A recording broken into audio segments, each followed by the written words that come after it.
Hola y bienvenidas y bienvenidos.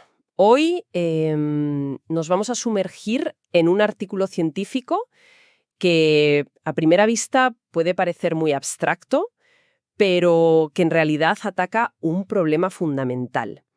Un problema para cualquiera que trabaje con gráficos 3D, simulaciones de ingeniería o incluso, no sé, biología computacional. El tema es cómo realizar cálculos matemáticos que sean precisos sobre superficies que son curvas. Nuestra misión de hoy es entender por qué es tan increíblemente difícil simular algo como el flujo de calor en un objeto 3D dentro de un ordenador.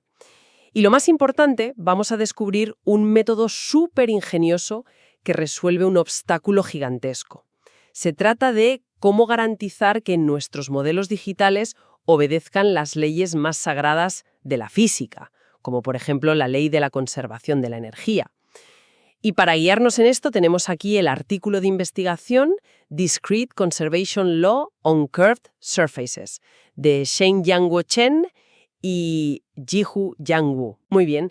Para empezar, situemos un poco el problema. ¿Por qué es esto un desafío tan grande? A ver, las superficies en el mundo real, como una esfera o, no sé, la carrocería de un coche, son perfectamente lisas, continuas. Pero los ordenadores no pueden trabajar con una infinidad de puntos. Su solución es aproximar esas superficies con una malla de miles o millones de pequeños triángulos planos. Es la base de todo, vamos, desde el personaje de un videojuego hasta el diseño de un nuevo avión. Y justo esa, es la raíz de todo el problema. Esa aproximación, por muy buena que sea, es una traición a la realidad. Cuando intentas simular un proceso físico sobre esa superficie hecha a trozos, como la difusión de calor, pues los cálculos empiezan a acumular pequeños errores. Pero el verdadero peligro, y este es el corazón del artículo, no es solo la imprecisión, es algo mucho más grave. La energía total del sistema, o sea, el calor total, puede empezar a cambiar por sí sola. Puede aumentar o disminuir de la nada. Espera, eso suena fatal, porque si no se cumple la ley de la conservación de la energía, ¿qué pasa en una simulación a largo plazo? ¿Significa que un motor que diseñamos en el ordenador podría parecer que genera energía de la nada? ¿O que una simulación climática sobre la superficie terrestre se descontrola por completo? Exactamente. Es que, sin esa garantía, los errores se acumulan y la simulación se vuelve inútil, o peor, peligrosamente engañosa. Tu simulación de un coche podría mostrar que una pieza se calienta infinitamente sin motivo aparente, o un modelo de una proteína podría plegarse de una forma que es físicamente imposible en el mundo real. Es la diferencia fundamental entre una herramienta de predicción fiable y un simple generador de imágenes bonitas que no se rige por ninguna ley. Lo que proponen aquí es una forma de cerrar esas fugas numéricas. Para visualizarlo, a menudo se usa la analogía de medir una costa con una regla, ¿verdad? Sí, es perfecta.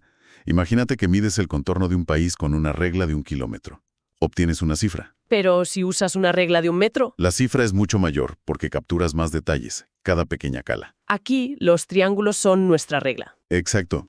Pero el problema de fondo es que siempre estás midiendo algo curvo con algo plano. Hay una incompatibilidad fundamental, que es la que genera esos errores. Precisamente. El artículo lo dice de forma muy directa. La violación de la ley de conservación proviene de la discretización del operador de Laplace-Beltrami. Este es el término técnico para la herramienta matemática que describe la difusión, pero la idea es esa. Al traducir el lenguaje suave y continuo de la física al lenguaje discreto y a trozos de los ordenadores, se rompen las reglas. Y el objetivo de los autores es reparar esa ruptura. De acuerdo, pues vamos a desgranar su solución. Proponen algo que llaman el método LTL, o elevación tangencial local. Suena complejo, pero la idea que hay detrás es sorprendentemente elegante. Lo es, de verdad. Si nos fijamos en la sección 3.1 del documento y en su figura 1, el proceso es muy visual. Imagina que te sitúas en un vértice cualquiera de esa malla de triángulos, en un punto de la superficie. El primer paso es colocar una baldosa perfectamente plana que toque la superficie justo en ese punto. Es lo que llaman el plano tangente aproximado. Vale, una aproximación local y plana de la superficie en ese punto exacto. Entiendo. El segundo paso es tomar todos los puntos vecinos a ese vértice, los que están conectados a él por una arista del triángulo, y proyectarlos sobre esa baldosa plana. Al unirlos formas un polígono plano. Este es el polígono tangencial local. Lo que has hecho es coger un pequeño vecindario de la superficie curva y aplastarlo cuidadosamente sobre un plano. Un momento.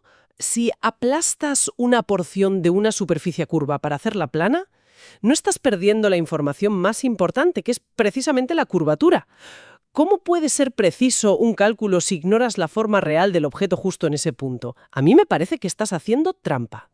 Esa es la pregunta del millón. Y ahí, justo ahí, reside la genialidad del método. No es que ignoren la curvatura, sino que la codifican de otra manera. La información sobre la curvatura de la superficie original está implícita en la forma y el tamaño de ese polígono que has creado en el plano. Una superficie muy curvada dará lugar a un polígono con una forma muy distinta a la de una superficie casi plana. Y ahora viene el tercer paso, que es la clave. Todos los cálculos complejos, como las derivadas o los gradientes, que son un infierno en una superficie curva, ahora se realizan sobre este polígono plano y sencillo. Y ahí, las matemáticas son mucho más fáciles. Superficie 3D, curva y complicada, lo descomponen en miles de pequeños problemas locales en superficies 2D planas, que sabemos resolver a la perfección. Es la estrategia clásica de la computación llevada a la geometría, tal cual. Han conseguido transformar un entorno de cálculo hostil en uno familiar. Y cualquiera que haya intentado programar un motor de física para un videojuego sabe el dolor de cabeza que es esto. Pasas semanas afinando el código y de repente ves que tu coche al chocar sale despedido ganando energía de la nada. Es frustrante porque rompe por completo la inmersión. Este artículo ataca la raíz matemática de ese problema. Suena muy ingenioso, la verdad, pero también me pregunto por el coste. ¿Es este método más lento que los demás? ¿Crear un plano tangente y un polígono para cada uno de los millones de vértices de una malla suena a un trabajo computacional enorme? Es una excelente pregunta. El artículo se centra en la precisión y la conservación, no tanto en el rendimiento computacional. Ciertamente, hay un coste asociado a esta construcción local en cada punto. Sin embargo, para muchas aplicaciones como las simulaciones científicas de alta precisión, la garantía de que tu resultado es físicamente correcto y estable a largo plazo vale mucho más que un pequeño aumento en el tiempo de cálculo. Es un trueque entre velocidad y fiabilidad, y este método apuesta todo a la fiabilidad. Entendido. Una vez que tienen este truco de aplanar localmente, pueden empezar a construir las herramientas matemáticas para medir cómo cambian las cosas en la superficie. El artículo se centra en dos conceptos clave, el gradiente y la divergencia. Sí, que son los pilares para describir cualquier proceso de flujo. El gradiente es bastante intuitivo. Imagina que estás en una ladera. El gradiente en el punto donde estás es una flecha que apunta en la dirección de la máxima pendiente, hacia arriba. En una simulación de calor, el gradiente apunta desde las zonas frías hacia las calientes, en la dirección en que la temperatura aumenta más rápidamente. Con el método LTL, calcular esa flecha en cada polígono plano es un problema matemático resuelto desde hace siglos. Vale, entiendo el gradiente como la dirección de la subida, pero para que la energía se conserve, lo que entra en un sitio tiene que salir por otro, ¿no? Supongo que necesitamos una herramienta para medir ese flujo. Ahí es donde entra la divergencia. Justo ahí. Has dado en el clavo. La divergencia mide precisamente ese balance de flujo. En un punto dado, si la divergencia es positiva, significa que desde ese punto está saliendo más de lo que entra, como si fuera una fuente o un manantial. Si es negativa, entra más de lo que sale, como si fuera un sumidero o un desagüe. Si la divergencia es cero, todo lo que entra, sale. Es la herramienta matemática para controlar el balance. Y esto nos lleva al término que, según el artículo, es la clave de todo este embrollo. El operador de Laplace-Beltrami. Suena muy intimidante. Olvídate del nombre por un segundo. Imagina que dejas caer una gota de tinta en un trozo de papel mojado. El operador de Laplace-Beltrami es en esencia la regla matemática que describe cómo esa mancha de tinta se expande y se difumina en todas direcciones para volverse más uniforme con el tiempo. Mide cómo de diferente es el valor en un punto, la concentración de tinta, con respecto al promedio de sus vecinos, gobierna todos los procesos de difusión y equilibrio en la naturaleza. Técnicamente se define como la divergencia del gradiente, pero la idea clave es esa. Es el motor del equilibrio. Y el gran desafío era crear una versión digital, discreta, de este operador que no tuviera esas fugas de energía. Entonces, si conectamos todos los puntos, Han construido toda esta maquinaria del LTL para poder definir una versión de este operador de Laplace-Beltrami que funcione bien en sus polígonos planos. ¿Cuál es el resultado final? ¿Cómo garantiza esto la conservación de la energía? Aquí está la joya de la corona del artículo, lo que ellos enuncian en los teoremas 2 y 5 como las leyes de conservación discretas. Gracias a la forma tan meticulosa y simétrica en que construyeron su método LTL para calcular la divergencia, demuestran matemáticamente algo increíble. Demuestran que cuando sumas la acción de su operador de Laplace-Beltrami sobre todos los puntos de una superficie cerrada como una esfera, el resultado es siempre, y digo siempre, exactamente cero. Cero. No casi cero o un número muy pequeño, exactamente cero.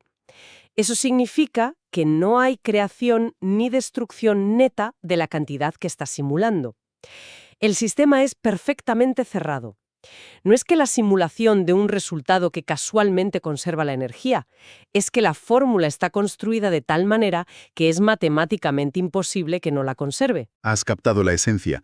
Es una garantía por construcción.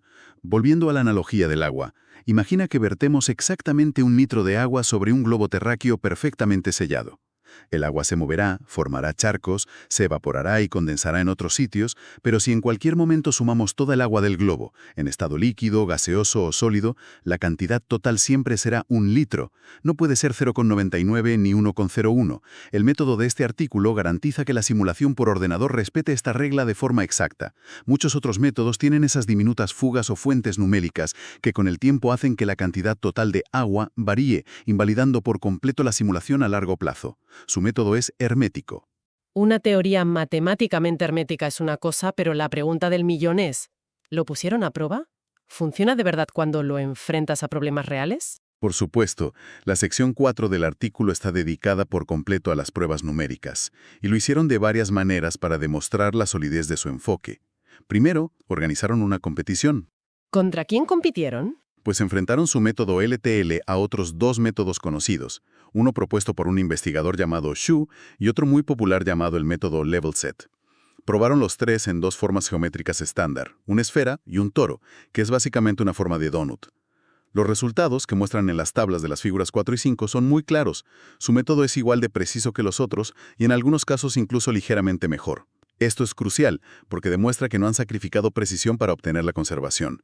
No es un trueque, te llevas las 2 cosas. Bien, es preciso, pero la prueba de fuego es usarlo para lo que fue diseñado, resolver ecuaciones físicas reales. Exacto, y ahí es donde el método brilla. Primero abordaron el problema clásico, la ecuación de difusión en una esfera, el ejemplo perfecto del calor repartiéndose. La figura 6 muestra la simulación a lo largo del tiempo, como una mancha de calor inicial se va suavizando hasta alcanzar un equilibrio uniforme. Pero lo más importante, y lo destacan en el texto, es que comprobaron que la integral de la solución, es decir, la cantidad total de calor, se conservaba en todo momento. Misión cumplida. Veo en las notas que no se detuvieron ahí, que subieron la apuesta. Sí, para demostrar que no era un truco de un solo uso, probaron con una ecuación de difusión de cuarto orden, que es un problema matemáticamente mucho más enrevesado. La figura 8 muestra que lo resuelven sin problemas en una esfera, demostrando que el método es versátil y robusto. Y finalmente, el toro con la ecuación de Allen-Cahn. Esa es una prueba muy visual e impresionante, ¿sí? La ecuación de Allen-Cahn modela la separación de fases en materiales, como cuando una mezcla de aceite y agua se separa en 2 regiones distintas. La figura 9 muestra cómo a partir de una distribución aleatoria en la superficie de un donut, su simulación forma esas regiones bien definidas que evolucionan y se fusionan. Crean patrones muy complejos y señalan que sus resultados visuales son igualmente buenos que los de otros estudios de referencia, lo que demuestra que su método no es solo teóricamente sólido, sino también prácticamente útil. Perfecto. Entonces, si tuviéramos que destilar las ideas principales de este análisis, podríamos decir, primero, que los ordenadores usan mallas de triángulos para representar superficies curvas, y esta aproximación puede romper leyes físicas fundamentales en las simulaciones. Segundo, que el método LTL de estos autores resuelve el problema de forma muy ingeniosa, transformando un problema curvo 3D en muchos problemas planos 2D, donde los cálculos son más sencillos y fiables. Tercero, y este es el gran avance, Este enfoque garantiza por su propia construcción matemática que se respete la ley de la conservación. La energía, o cualquier otra cantidad que se simule, no puede crearse ni destruirse. Y eso da una fiabilidad enorme a las simulaciones a largo plazo. Y finalmente, que las pruebas demuestran que el método no es solo una curiosidad teórica. Es preciso, robusto y capaz de resolver problemas físicos complejos, compitiendo de tú a tú con otros métodos establecidos. Para terminar, me gustaría lanzar una última reflexión que se basa en algo que los autores mencionan casi de pasada en su conclusión. Lo que es realmente fascinante aquí es que señalan que estas ideas no se limitan a superficies en un espacio de 3D. El formalismo podría aplicarse en dimensiones superiores, y esto nos deja con una pregunta para reflexionar. Ellos han construido, en esencia, una balanza perfectamente equilibrada para medir cambios en una superficie 3D. Ahora, ¿qué pasaría si aplicáramos ese mismo principio de equilibrio perfecto a las hipersuperficies curvas que aparecen en otros campos? Pensemos en los modelos económicos con docenas de variables, o en los espacios de alta dimensión donde operan los algoritmos de aprendizaje automático, o incluso en la física teórica. ¿Qué nuevos patrones, qué sistemas complejos podríamos entender mejor si tuviéramos herramientas para simularlos garantizando estas leyes de conservación fundamentales? Quizás estemos ante una puerta hacia una nueva era de fiabilidad en la simulación de sistemas abstractos, mucho más allá de los gráficos 3D. Una idea realmente potente para cerrar. Muchas gracias por acompañarnos en este análisis y gracias a quien nos escucha por su tiempo y atención. Hasta la próxima.